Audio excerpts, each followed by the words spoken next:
Hey guys and gals, welcome to Sweet Scoots. Glad to have you here with me now. Every bike is different. We're going to be sharing mainly a lot of little tricks and tips to be able to make your job a lot easier. Pre-fitting everything is a big part of it, and you use your blue tape or yellow tape, body tape, to hold it up there to get the right fit and get the wires in the right place. But another thing I wanted to ask you, would you ever ride by a fellow rider, a fellow brother on a bike that was broke down alongside the road?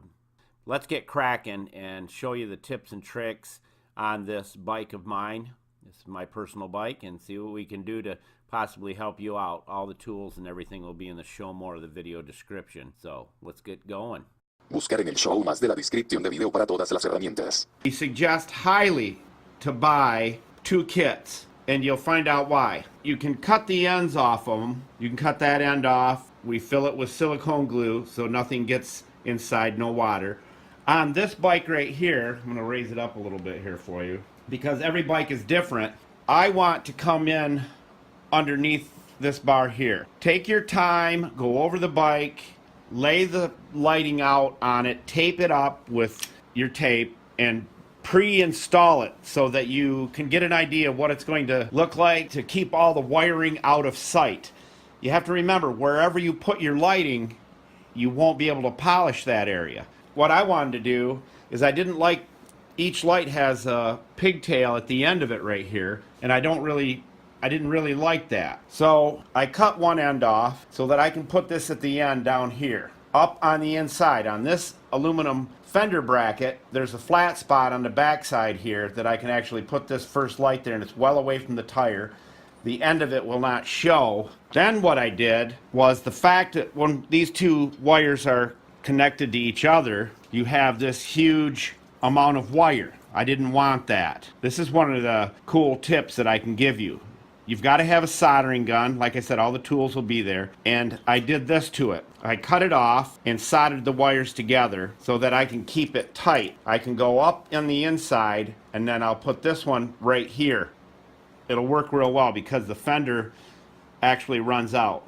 And I actually kind of have room on the back side. I could put this whole strip on the back side of this seat bracket, out of the way, out of sight. Nobody will ever see it. Any wires that you do cut, make sure you cut them clean, fill them up, as I said, with silicone. The next trick, as you probably already know, is you want to clean any area with rubbing alcohol, let it dry well, and then of course it comes with the really sticky 3M tape right here, so you just go up there and stick it on, which is common sense. Routing the wires on every different bike can be difficult, figuring out where you want it, making sure that none of the wires are around any hot or heated areas of the bike, like your exhaust or your heads or anything like that. Take your time. It will take you a while to do. But cutting the wires and shortening them up and soldering together, they don't come where they're shorter like that. Your remote control, got to slide up and put that right on your keys. We are not a sponsor of this product. We just looked and looked and looked to find the right one to be able to do a video on.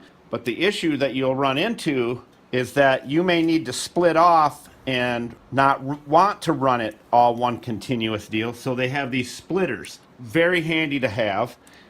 Then they have the 3-way splitter, which has 3 female ends on the end and 1 male end. So you could literally plug your main lead in here into this one. So this can go and help you split off so you can run the lights anywhere you want, instead of trying to follow a 1 loop set of lighting. So I'm going to use my tape up and stick on as I go, and just take your time. But I highly suggest getting 2 kits. That way you've got extra light bars. You can put double up light bars if you want, make it brighter in a certain area. So I'll give you the before and after on the bike once I'm all done with it. Other than that, it's pretty basic as far as putting it all on. You just got to make sure your area, as I said, is clean before you stick anything on there. And once you stick it on there, it's there. You're not going to get it off very easily. Plan out your strategy, do a diagram, write out, draw a picture out of your bike, write down where each light's going to go, or tape them on and work your way around, and once you get them taped on, then you can start sticking them on as you go and removing your tape. We are going to test every light bar just to make sure that it works. You can see that the shrink sleeve has a gap in it right there. You can try to heat that up more, but we're not going to do that. We're actually going to seal that with really high quality silicone glue to make sure it's watertight, just to take out any possible issues that could come up later. I'm a fair weather rider anyhow, so I don't have to worry about it that much, but you do get caught in the rain once in a while. We're going to first hook up the main controller here to our battery. White one is your remote control antenna. This is what plugs into each light bar. This is your main lead off of your main controller. Red is positive with a fuse, and black is negative.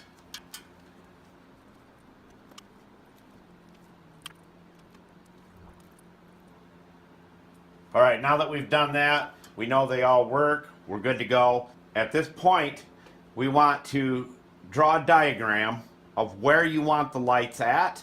So you want to get a piece of paper out, do a sketch of your bike, figure out where the best places are for the lights, count how many bars you have, plan it out. One of the smallest things that you can do can be extremely frustrating, and removing this 3M red protective tape over the adhesive is a real pain. You try to dig it off, you can get tweezers and all that stuff. It's a pain. Take a piece of duct tape, just like that. It connects right to that corner. Get to the corner the best you can, and it'll peel it right off. Save you a lot of time and hassle. I mounted my controller right here. One thing about putting these lights on, you find out where you've got to polish and where you've got to shine. I've got two here on each side so that I could have a female jump into a triple plug. I put one up on under here. I've got extra. I actually put an extra. I ended it with the light inside where the battery is, just in case I need light at any time at night. I've got it. I can move this around like a flashlight. So that'll sit there and I can jump on it and add more lights if I want. But I've got one up under here.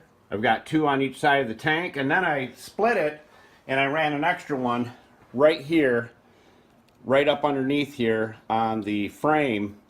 So two here, two on the other side.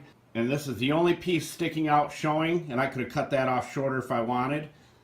One on each side of it. All my wires bound up right here inside where it'll be covered by the seat, and you leave your fuse holder out so you can get to it if you have to. But these are the only wires that I have showing, is that wire right there, and the seat will come down and cover most of that up. But what I'm going to do, because I want this, I don't want to put a tie wrap there, I'm going to put just a dab of silicone glue on that, and it's easy to come off if you wanted to take it off. But all of the lights are up inside the tank. I've got one right here that's on the bottom edge, which you'll never see. But you want it out of the way, and if you're picky about doing this, it'll drive you up the wall. Details matter to you. Take your time. Once I figured out where I wanted them all, I started connecting them and working my way around, and then started on the other side. But now it looks awesome, and the controller does all kinds of really cool stuff. But again, I will tell you, buy two kits. Buy the Y wires, which are these right here. It'll go light to bright. You pick the color you want, blue.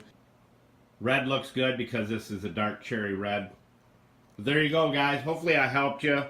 It is kind of confusing, but you have to take your time with it. Use a lot of tape, pre-fit it again. Make sure that you have everything away from heated areas and hot spots on your bike.